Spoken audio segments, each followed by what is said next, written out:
انسان جو ہوتا ہے نا، ایک کو ذرا کم کر دیں جی اس کی، انسان اپنی طبیعت کے لحاظ سے کسی نہ کسی کو فالو کرتا ہے، اس کا مزاج ہے۔ ہم جو لفظ بولتے ہیں نا، جو ہماری زبانوں کے جملے ہوتے ہیں، وہ بھی ہم نے سنے ہوتے ہیں، پہلے ہمارے کانوں سے ٹکرائے ہوتے ہیں، پھر وہ ہماری زبان پر جاری ہوتے ہیں۔ آپ دیکھ لیں کہ جو لوگ پنجاب میں رہنے والے ہیں، انہیں پنجابی سیکھنی نہیں پڑتی، ماں باپ بولتے ہیں، بہن بھائی بولتے ہیں، گلی محلہ بولتا ہے تو پنجابی آ گئی۔ سندھ میں رہنے والوں کو سندھی باقاعدہ سیکھنے کی ضرورت نہیں پڑتی۔ انسان کا جو ماحول ہوتا ہے وہ اس پر پورا اثر انداز ہوتا ہے، انسان اسی کو فالو کرتا ہے۔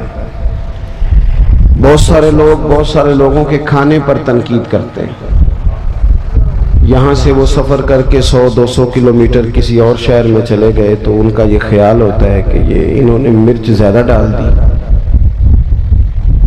حالانکہ وہ لوگ جب یہاں آئیں گے تو وہ کہیں گے انہوں نے تو مرچ نہیں پوری کی۔ دونوں ٹھیک کہہ رہے ہیں، اصل مسئلہ اس کو اس طرف کر دیں جی، پنکھے کو اس طرف اس کا منہ کر، جزاک اللہ۔ تو وہ دونوں ٹھیک کہہ رہے ہوتے ہیں، صرف اتنا مسئلہ ہوتا ہے کہ ایک علاقے میں، قبیلے میں مرچ ذرا زیادہ کھانے کا رواج ہوتا ہے، شروع سے ان کا یہ ذائقہ ہوتا ہے، اور ایک علاقے میں ذرا رواج کم ہوتا ہے۔ آپ ملکوں میں سفر کریں تو بہت سارے لوگوں کو آپ دیکھیں گے، کہیں گے یہ کیا کھا رہا ہے، یہ کیا پی رہا ہے، یہ اس نے کیا پہنا ہوا ہے۔ ہمارے ہاں اس کا رنگ گورا ہو اسے خوبصورت کہتے ہیں، اور افریقہ میں جتنا زیادہ کالا ہو اتنا زیادہ سونا کہتے ہیں اسے، ان کی نظر میں وہ خوبصورتی ہے۔ تو انسان ہمیشہ اپنے ارد گرد کے ماحول سے سیکھتا ہے۔ ہم نے بھی تیزی سے سیکھا ہے، یہ موبائل، یہ ویڈیو، یہ فوٹو، سنجیدہ لوگ اس سے بچتے تھے، پرانے بزرگ بہت احتیاط کا حکم دیتے تھے۔ اب آپ دیکھ لیں کون سا بندہ رہ گیا جسے واٹس اپ نہیں کرنا ہوتا، یعنی لوگ، اچھے بھلے لوگ ایک دوسرے سے پوچھ رہے ہوتے ہیں آپ کا سٹیٹس کون سی جگہ پہ ہوتا ہے۔ یہ دوڑ ہے، سیکھتے ہیں ہم اپنے ماحول سے، چونکہ ہم نے کسی نہ کسی کے پیچھے لگنا ہی تھا۔ بندہ بغیر پیروی کے گزارا کر نہیں سکتا، اس نے پیروی کرنی تھی تو رب نے آسانی کر دی، فرمایا ادھر ادھر نہ جانا، لقد کان لکم فی رسول اللہ اسوۃ حسنہ، فرمایا ادھر ادھر کیوں بھاگتے ہو، میرے نبی کی پیروی کرو، تمہارے لیے بہترین نمونہ ہے، تمہارے لیے بہترین نمونہ ہے۔ جب ہم کسی کی پیروی کرتے ہیں نا، عام کسی شخص کے پیچھے چلتے ہیں تو کبھی کبھی طبیعت تھک بھی جاتی ہے، کبھی کبھی اس شخص کے بارے میں ذہنوں میں سوال بھی ابھرتے ہیں، حاشیہ خیال پر کبھی کبھی وسوسے بھی جنم لیتے ہیں۔ جب ہم کسی عام آدمی کے پیچھے چلتے ہیں تو کئی دفعہ بہت سارے چیزوں کی وضاحت چاہتے ہیں، یہ آپ نے کیا تو حکمت بتائیے۔ میرے رسول پاک علیہ السلام کی وہ ذات گرامی ہے کہ جو محبوب کے پیچھے چلتا گیا ہے، چلتا ہی گیا ہے، دن گزرتے گئے ہیں تو محبتوں میں اضافہ ہوتا گیا ہے، پیار بڑھتا گیا۔ جو زیادہ قریب رہنے والے تھے نا، ہمارے ہاں زیادہ قریب رہنے والے کئی دفعہ زیادہ مؤدب نہیں ہوتے، لیکن سب سے زیادہ قریب حضرت صدیق اکبر رہتے تھے، اور سب سے بڑھ کر ادب بھی وہی کرتے تھے رضی اللہ تعالی عنہ۔ پھر یہ ہوتا ہے کہ جب آپ کسی عام آدمی کی پیروی کرتے ہیں، میں نے گزارش کی تھی مائک والے دوست سے کہ کو کم کر دیں اگر آسانی ہو تو، جب ہم کسی عام آدمی کی پیروی کرتے ہیں تو کبھی کبھی ہمیں افسوس بھی کرنا پڑتا ہے۔ بہت سارے لوگوں نے بہت سارے لوگوں کے ساتھ اپنا تعلق بنایا، لیکن کچھ عرصے کے بعد انہیں محسوس ہوا کہ فلانی جگہ پہ تو معاملہ اور تھا۔ خیر ہمارے ملک میں یہ کوئی پریشانی نہیں، یہاں خیر ہے، یہاں لوگ پہلے 5 سال ڈھٹائی سے ٹی وی پہ بیٹھ کے ایک سیاسی جماعت کا دفاع کرتے ہیں، اگلے 5 سال دوسری کا شروع کر دیتے ہیں، اور ڈھٹائی کے ساتھ، دلیری کے ساتھ۔ آپ ان سے کہیں کہ آپ پہلے تو وہاں تھے، تو کہتے ہیں اس وقت بھی میں ٹھیک ہی تھا، آج بھی میں ٹھیک ہوں۔ ایسا ظلم ہے۔ اور عوام بیچاری، زیادتی بیسیکلی ان لوگوں کی ہوتی ہے جو جذباتی ووٹر سپورٹر ہو جاتے ہیں۔ آپ کو پتہ ہے اس وقت قوم کی حالت کیا ہے؟ اس وقت غریب آدمی جو ہے نا بیچارہ، اس کے لیے 2 وقت کی روٹی اور ضروریات زندگی مشکل کر دی گئی ہیں، اور ہر بندہ دکھ سنا نہیں سکتا۔ کچھ لوگوں کی طبیعت ایسی نہیں ہوتی کہ وہ روئیں۔ امیر لوگ جو ہوتے ہیں ان کو تو مہنگائی فائدہ دیتی ہے، جو کاروباری وہ تو چیزیں سنگل لی تھی وہ ڈبل ہو گئیں، ان کا تو ڈبل ریٹ لگ گیا، لیکن غریب کی مزدوری میں اضافہ نہیں ہوتا، حالات بگڑتے ہیں۔ لیکن ہمارا حال یہ ہے کہ ہماری کاریں اللہ نے دی تھی اپنے فضل سے، لیکن وہ کار، وہ کوٹھی، وہ بنگلہ، وہ ڈیرا، وہ کار کبھی کسی غریب کو ہسپتال لے جانے کے کام تو نہیں آتی، لیکن کوئی سیاسی جلسہ ہو تو پھر وہ نکل آتی ہے باہر، پھر اس بازاروں پہ جھنڈا لگ جاتا ہے۔ یاد رکھنا، صحیح حدیث میں موجود ہے، نبی پاک علیہ السلام نے فرمایا ہے، اللہ قیامت کے دن تم سے یہ بھی پوچھے گا مال کمایا کہاں سے تھا، اور تم مالک نہیں ہو اس کے، تمہیں امانتاً دیا گیا ہے۔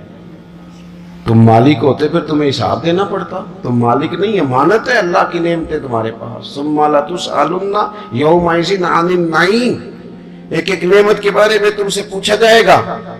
تو حضور فرمانے لگے یہ بھی پوچھا جائے گا کمایا کہاں سے تھا، اور یہ بھی پوچھا جائے گا کہ لگایا کہاں تھا، تم نے حساب دینا ہے۔ یہ جو میں نے فلانے چودھری کے سپورٹر بن کے فلاں کر کے دفتر بنا کے مال لگایا، تو اللہ نے پوچھنا ہے کہ غریب تو ترستے رہے، ایک ایک سرکاری بیڈ پہ 3 لوگ لیٹے رہے، یہاں تو رات کو مائیں اپنے بچوں کو کہانیاں سناتی رہیں کہ بیٹا 6 کو مہینے مشکل ہے تمہارے باپ کے۔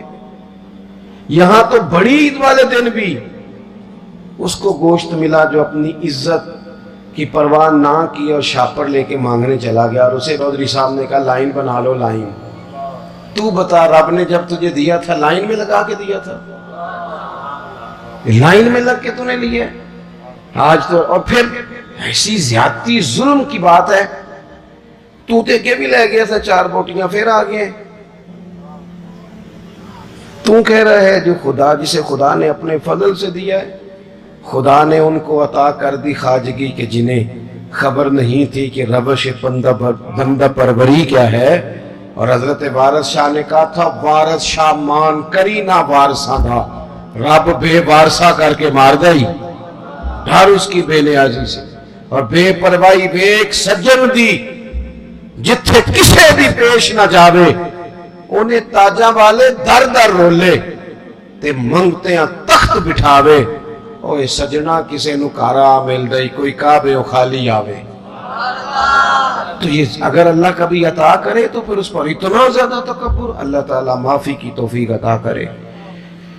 تو بات جو عرض کرنے جا رہا تھا وہ یہ ہے کہ ہمارے ہاں کچھ لوگوں کے پیچھے چلتے ہیں، پھر انہیں اندازہ ہوتا ہے کہ اوہو یہ جس کو میں سیاسی لیڈر مانتا رہی ہے تو بندہ ٹھیک نہیں تھا۔ لیکن کائنات میں ایک ہستی، صرف ایک ہستی ہے میرے رسول پاک کی، غیر مشروط اطاعت کرو اور مبالغے کے ساتھ چاہو، اور جس اینگل سے ٹٹولنا چاہو ٹٹول لو، تیری صورت تیری سیرت زمانے سے نرالی ہے، اور تیری ہر ایک ادا پیارے ادائے بے مثالی ہے۔ آپ کو لوٹنا نہیں پڑے گا، آپ جتنا حضور کو پڑھتے جائیں گے نا، جتنا ہمارا مسئلہ یہ ہے کہ ہم ہیں سارے جذباتی مزاج کے لوگ، جذباتی، یعنی وہ ہمارے ہاں رواج بن گیا۔ نقیب صاحب آتے ہیں نا جب وہ سٹیج پہ، تو وہ پھر بیچارہ 2 دفعہ بھاگ کے ادھر جاتا ہے، 3 دفعہ ادھر جاتا ہے، پھر وہ کہتا ہے تیار ہو جاؤ میں جملہ دینے لگا ہوں۔ تو جملہ دینے لگا کہ ایٹم بم چلانے لگا ہے؟ دے جو دینا تو نے جملہ، کیا تیرے جملے میں کیا چھپا ہوا ہے؟ سیدھی اللہ رسول کی بات کر۔ اور پھر جملہ دینے سے بہتر تھا تو ہمیں قرآن پاک کی کوئی آیت دیتا، تو حضور کا کوئی فرمان دیتا، یہ کیا بھاگ دوڑ مچائی ہوئی ہے بلا وجہ کی.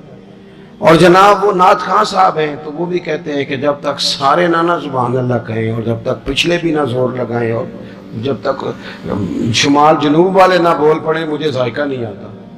بھئی تو نے تو 40,000 لیا, یہ تو مفت آئے ہیں سارے, تو زور لگا جس نے مال لیا ہے, اللہ تعالیٰ سمجھ عطا کرے. تو ہمارے ہاں یہ ہے جذباتی چیزیں. کاش ہمارا مزاج ہوتا کہ ہم ہر آنے والے سے کہتے ایک باب حضور کی سیرت کا بیان کرو, کوئی ایک پہلو پر ہمیں بتاؤ پورے میلاد شریف کے مہینے میں کہ ہمارے محبوب کا طریقہ کیا ہے. ہماری طبیعت ہوتی کہ ہر جمعے میں اگر ہم شوق پیدا کر لیں نا جمعے میں وقت پہ جائیں, تو میری طرح کا نکمہ مولوی بھی ہو تو وہ تیاری کرنے لگ جائے گا, لیکن ہم جاتے ہی نہیں. ہم تو آخری 10 منٹ میں جائیں گے تو وہ بھی 10 منٹ کی تیاری کرے گا, پہلے دیواروں کو سنانا ہے اسے.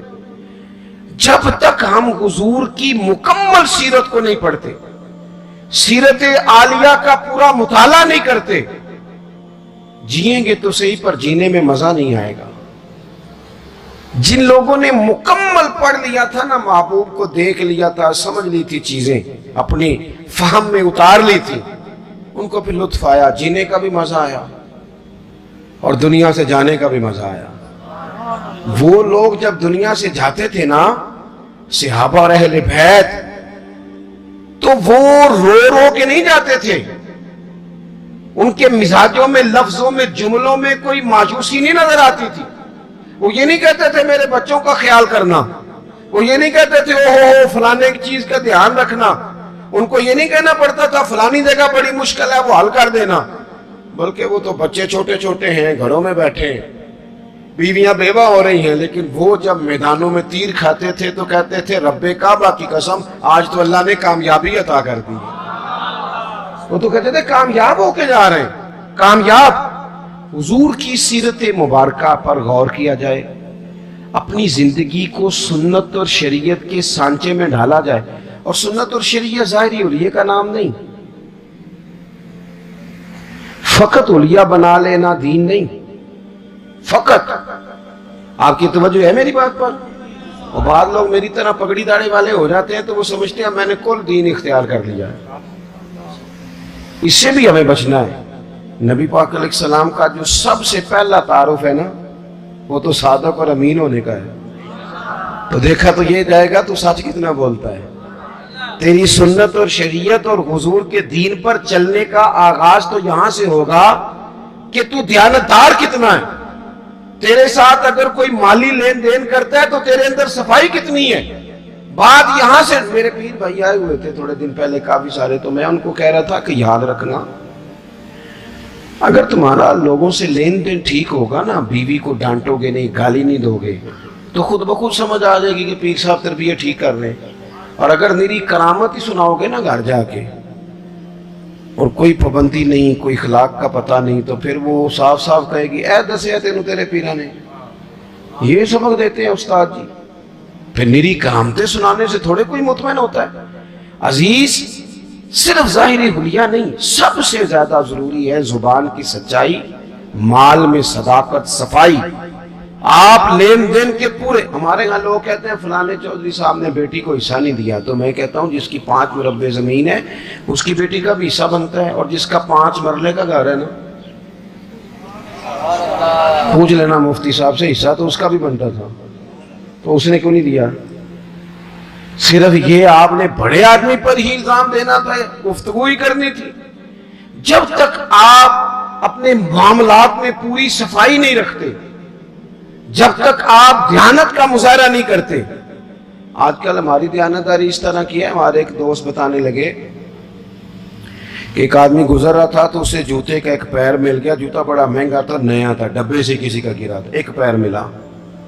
اس نے ڈھونڈنا شروع کر دیا کس کا ہے جوتا, کس کا ہے, کس کا ہے, کس کا ہے. وہ گلیوں میں آوازیں دیتا جا رہا ہے, اور کسی کا جوتا گر گیا.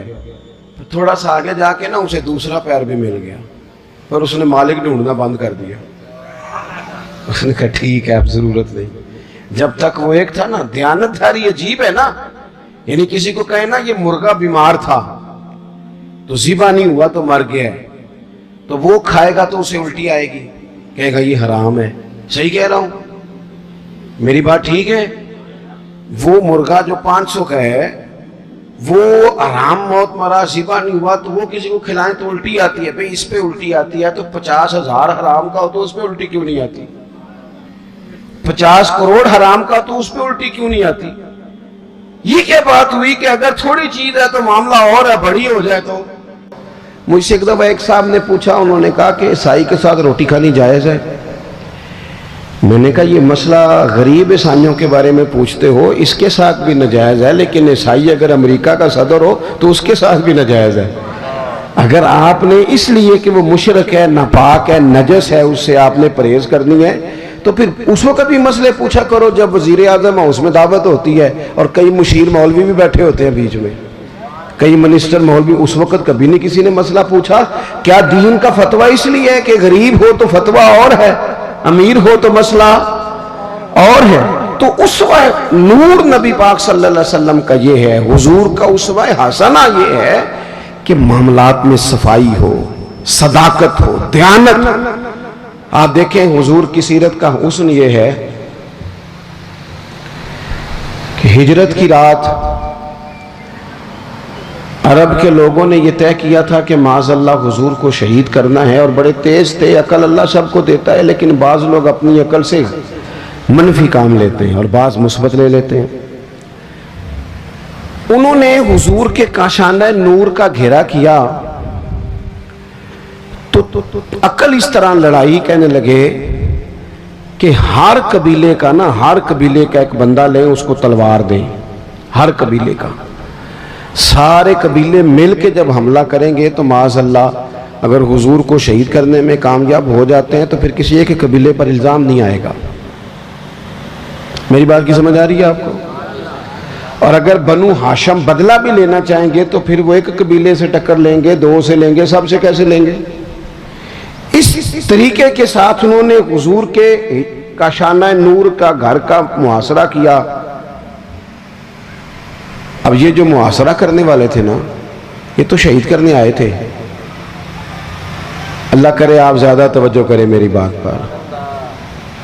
ایک دعا میں نے کرنی ہے، آپ نے آمین کہنا ہے. اللہ کرے یہ موبائل کی کال ذرا مہنگی ہو جائے. ہر شے مہنگی ہے، یہ سستی کر دی ہے. مجھے بہت سارے دوست کہتے ہیں آپ سے رابطہ کرنا ہوتا ہے تو نمبر کیوں نہیں ملتا؟ میں نے کہا اس لیے نہیں ملتا کہ اب تو لوگوں نے موبائل پکڑی ہاتھ میں لیا ہے، تو ایک منٹ کے اندر جب آپ کو 20 فون سننے پڑیں گے تو اور تو کوئی کام ہی نہیں کر سکیں گے آپ، کیونکہ اب تو موبائل جیب میں جاتا ہی نہیں. جب پکڑی ہاتھ میں لیا ہے تو پھر وہ نمبر بھی فٹافٹ ہی مل جاتا ہے، گنجائش ہی کوئی نہیں. اس لیے تھوڑا سا یہ اس کو دماغ پہ نہ سوار کریں، تھوڑا سا پیچھے کریں. کوئی چیزیں روحانی زندگی میں دخل اندازی دینے لگ جاتی ہیں. اگر یہ ذہن پہ سوار ہو گیا، یہ مزے سے نماز نہیں پڑھنے دے گا، یہ مزے سے تلاوت نہیں کرنے دے گا، یہ سوار رہے گا. فوراً میں نے دیکھا ہے سلام پھیر کے بندے جیب سے نکال لیتے ہیں، تو اس میں مشکل ہو جائے گی. بہرحال بات ختم کرنی ہے، 1-2 منٹ میں سمیٹنے لگا ہوں، آپ توجہ فرمائیں. سب لوگوں نے محاصرہ کیا ہوا ہے. خاص قابل غور نقطہ ہے کہ سب محاصرے میں حضور کو شہید کرنا چاہتے ہیں. نبی پاک کیا فرما رہے ہیں؟ حضور فرما رہے ہیں علی یہ امانتیں لے لو، لوگوں کی امانتیں، صبح واپس کر کے نا امانتیں تو مدینے آ جانا. یہ جن امانتوں کا نبی پاک بندوبست کر رہے تھے نا، محققین نے لکھا ہے ان میں سے ڈھیر ساری امانتیں ان لوگوں کی بھی تھیں جو باہر تلوار لے کے کھڑے تھے، ان کی بھی امانتیں حضور کے گھر میں. مجھے بتاؤ کسی بندے کوئی لوگ عمرے پہ جانے لگے تو لوگ کہتے ہیں پہلے میرے پیسے دے. کرائے کا مکان والا بندہ جانے لگے تو لوگ کہتے ہیں بھائیا پہلے پیسے دے، تیرے سے پیسے لینے ہیں، تو کیسے جائے گا محلہ چھوڑ کے؟ تو جس شخص کو معاذ اللہ آپ قتل کرنے پہنچ گئے ہیں، جس شخصیت کو شہید کرنے کا ارادہ کر لیا، پیسے گھر میں پڑے. معنی کیا ہے؟ کہ ان کو بھی پتا تھا کہ یہ شہید کر بھی دیے گئے، اگر کسی وجہ سے ہم کامیاب بھی ہو گئے تو ہمارا پیسہ ضائع نہیں ہوگا. اور حضور کو بھی دیکھیں آپ، یہ حضور نے ہمیں سوچے دیے ہیں اسوہ حسنہ. میں نے کہا صرف ظاہری حلیے کا نام نہیں، سوچیں دیے ہیں حضور نے ہمیں کہ نبی پاک صلی اللہ علیہ وسلم دیکھیں نا کتنا آسان ہے یہ ہمارے یہاں لفظ کہنا کہ مشکل آ گئی تھی لوگوں نے رہنے نہیں دیا چلے گئے، لیکن کریم نے اس ایمرجنسی کے عالم میں بھی جب پورا مکہ تلواریں لے کے سڑکوں پہ آ گیا ہے، وہاں بھی اگر حضور نے فکر کی ہے تو لوگوں کی امانتوں کی فکر کی ہے۔ اور قربان جائیں مولا علی سے بھی جب کسی نے پوچھا کبھی مزے سے بھی سوئے، تو ہجرت کی رات ہی مزے سے سویا تھا۔ تو کہا جناب وہ تو خطرہ تھا، اگر وہ پردہ نہ اٹھاتے اور آپ پر اسی طرح حملہ کر دیتے تو حضرت علی کہنے لگے ایسے ہی کر دیتے، ساڈے نبی دی زبان ساڈے واسطے قرآن۔ حضور نے فرمایا تھا علی سو جا، سویرے امانتیں دے کے مدینے آ جانا۔ جب حضور نے کہا تھا سو بھی جا تو مجھے سمجھ آ گئی سوؤں گا بھی، جب کریم نے کہا سویرے اٹھنا ہے تو سمجھ آ گئی سویرے اٹھنا بھی ہے، جب کہا امانتیں دے دینا تو سمجھ آ گئی امانتیں دینی بھی ہیں، اور جب کہا تھا مدینے آ جانا تو سمجھ آ گئی جناب اسرائیل اتنی دیر نہیں آ سکتے جتنی دیر حضور کا مدینہ نہ آئے۔ جنوں ویکھ کے ٹھردیاں آکھیاں نے تو جنوں ویکھ کے ٹھردا سینہ ہے، ربا تیری ساری خدائی چیکی تے شہر مدینہ ہے، اور رب بھی جانے سونے محبوبہ تیرے شہر دیاں بھی کی لذتاں نے۔ ایک رون جنہاں نے ویکھیا نہیں تے ایک رون دوبارہ جاون لئی، ایک رون جنہاں نے ویکھیا نہیں، ایک رون جنہاں نے ایک رون دوبارہ جاون لئی۔ تو عزیز حضور نے وہاں بھی امانتوں کا خیال کیا، مزاج نہیں۔ آپ یقین کریں جھوٹ اور بددیانتی تو کھا گئی لوگوں کو۔ بیوی کہہ رہی ہوتی ہے کہ چل تھوڑے پیسے دے دیا کر، سچ تو بولا کرنا، لاہور جاتا ہے تو لاہور کا ہی بتا کے جایا کر۔ ماں کہتی ہے پتر تھوڑے وعدے کر پر سچے کر۔ کیا کیا ان حکمرانوں نے؟ اب تو میں تو کئی دفعہ کہتا ہوں ان سے تو کوئی امید ہی نہیں۔ اب پچھلی حکومت کہہ رہی تھی اس سے پچھلی نے مہنگائی کی ہے، تو یہ کیا کہہ رہی ہے؟ تو کی کس نے ہے؟ اور حال یہ ہے کہ کچھ لوگ اس حکومت میں بھی تھے اس میں بھی ہیں۔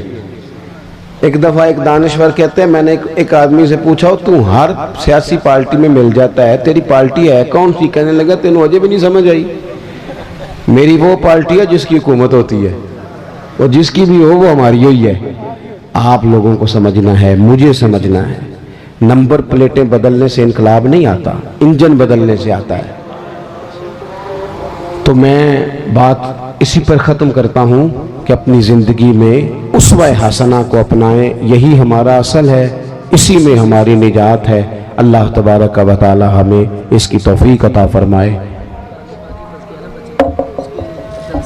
لائیں جی اس کو، بچے کو لائیں جی، اس کی دستار کریں، اور پھر سلام ہوگا اور مفتی صاحب دعا فرمائیں گے۔